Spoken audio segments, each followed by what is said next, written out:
Bonjour à tous et bienvenue dans cette nouvelle vidéo. Alors souvent dans les commentaires il y a des questions qui sont revenues, donc je me suis dit que j'allais tout simplement y répondre par vidéo. Mais avant de débuter, n'hésitez pas à vous abonner à la chaîne et surtout à activer la cloche des notifications pour savoir quand est-ce que je poste des vidéos parce que je suis un peu moins régulière qu'avant. Normalement, je poste une fois toutes les 2 semaines en ce moment, mais voilà, ça peut changer, donc n'hésitez pas à activer la petite cloche.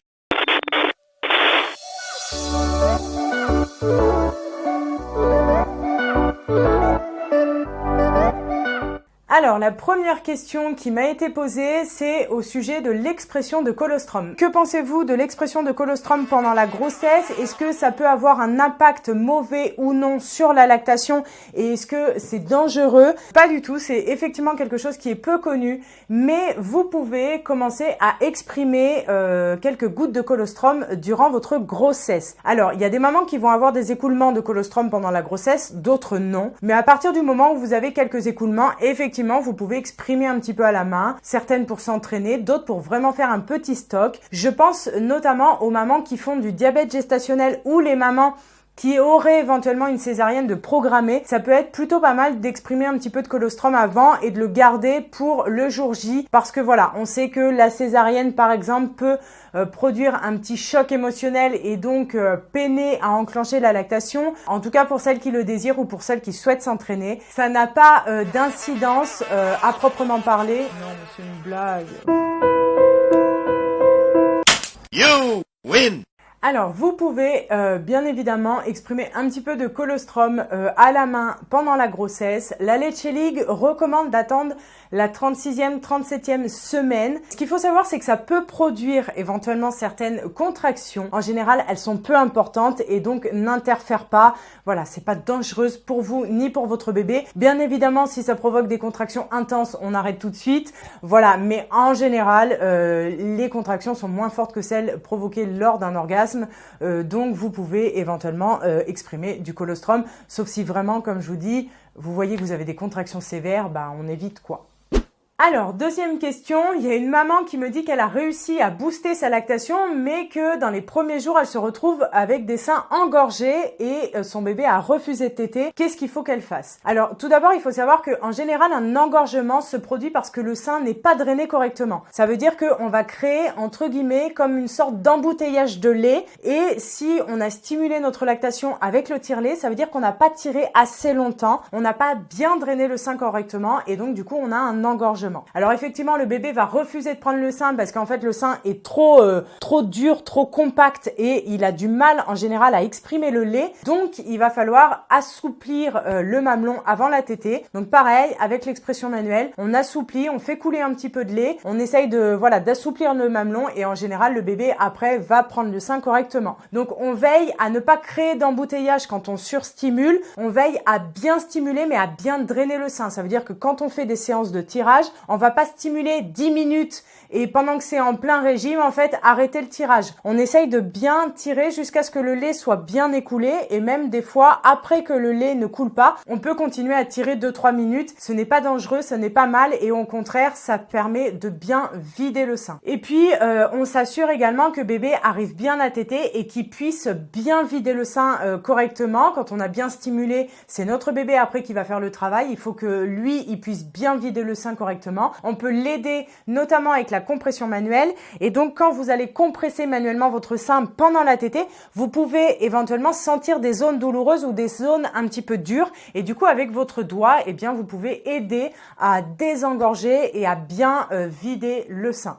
J'ai une autre maman qui me dit « Mon bébé tète mais s'endort très vite au cours de la tétée. Que faire car j'ai l'impression qu'il ne tète pas efficacement ?» Donc déjà, c'est plutôt pas mal parce que cette maman, elle a bien observé son bébé. Si elle a cette impression-là, c'est qu'en général, cette impression, elle s'avère vraie. Si tu penses que ton bébé ne tète pas suffisamment, ça peut être vrai. Donc c'est très bien d'avoir ce sens de l'observation. Effectivement, ça dépend aussi quel âge a le bébé, mais en général, là, je crois que c'était un bébé qui était quand même assez petit, en dessous de 3 mois. Ça peut être un bébé qui se fatigue vite au sein, qui n'arrive pas à bien téter le sein correctement. Donc en général, ce qu'on conseille, c'est déjà d'aller voir un chiropracteur pédiatrique pour voir éventuellement s'il n'y a pas de problème au niveau tension structurale, au niveau des freins, etc. Donc vous pouvez commencer par là et je vous conseille aussi de prendre rendez-vous avec une consultante qui pourra voir la tétée, comment ça se passe. Est-ce que bébé arrive à bien téter le sein correctement? Est-ce qu'il arrive à exprimer suffisamment de lait, à bien avoir du lait, et puis voir en fonction. En tout cas, si vous avez vérifié la position, que la position est bonne, que bébé a une bonne prise du sein,